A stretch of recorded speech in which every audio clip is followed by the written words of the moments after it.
as we start getting back to merit-based opportunity. Let's go to our Peter Doocy at the White House with the latest on this DEI action. Peter. And, Will, it's now less than an hour until all those federally controlled DEI offices will be closed.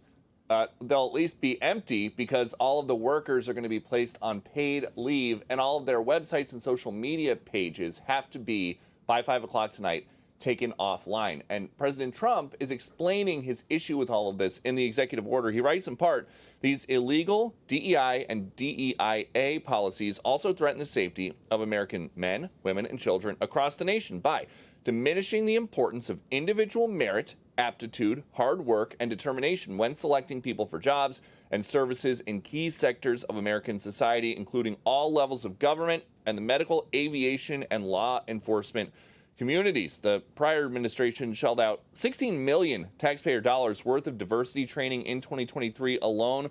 We don't know what the Trump team plans to do with the millions that had been set aside for these DEI priorities. Something else that is happening, the only Trump cabinet member to be confirmed so far sent a note to everybody that works for the State Department, that is the Secretary of State, the new Secretary of State, Marco Rubio, and he is instructing all U.S. outposts around the world, there are hundreds, that they can no longer fly things like the BLM flag or the Pride flag there. They can only fly American flags. Will? Incredible, Peter. Help me understand or get some sense of expectation of the visuals a little bit later today. Will there be employees walking out with boxes, having cleaned out their offices, former DEI employees walking out of federal buildings?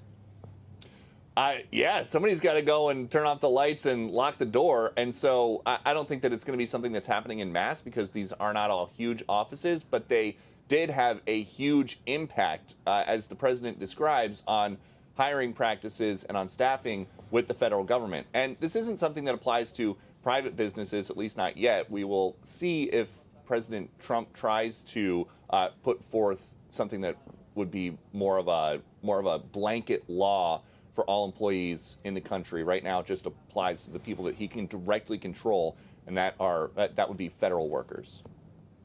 I got to ask you about Monday night, Peter. That must have been fun. That 60-minute freewheeling Q&A session from the Oval Office as President Trump signed executive orders. It pulled my attention away from Ohio State, Notre Dame, but you were in the room directing him to the letter left to him by Joe Biden. This has to have felt incredibly different, Peter, from the way you were doing your work for the last 4 years under Biden. Yeah, and I didn't really cover the first Trump administration, so all that I knew was the Biden way of doing things, where you go into the Oval Office and you have a staffer that they call a wrangler, because they basically just wrangle members of the press and photographers around. A wrangler yelling in my face, "Okay, thank you, press, thank you, no questions." And the president, you look over at the chair next to the fireplace or at the desk, and he's just smiling, just trying to pretend like he can't hear us until we're all gone. So it's totally different, and something remarkable, history-making that this president did today. So on Monday night, just out of complete curiosity, I asked him about this Biden letter, and he did a big dramatic reveal. He opened the desk drawer, didn't take it out right away, just maximum suspense. Today, this afternoon, I had a chance to read the letter. I think I'm one of the only people that has not been elected president that has actually held this letter in their hands. And it was, as advertised yesterday by the president, it was an inspirational message, but short.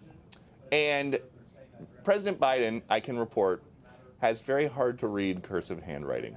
Yeah, that's understandable at 80 some odd years of age. I did think the letter that you revealed earlier today was classy from former President Biden. I thought it was an incredible display of confidence from President Trump to take any and all questions and think out loud the answers as you fired away on Monday. I can't wait to see the work you do over the next 4 years. And hopefully you'll do it right here as well on The Will Cain Show. Thank you, Peter. Hey, Sean Hannity here. Hey, click here to subscribe to Fox News YouTube page and catch our hottest interviews and most compelling analysis. You will not get it anywhere else.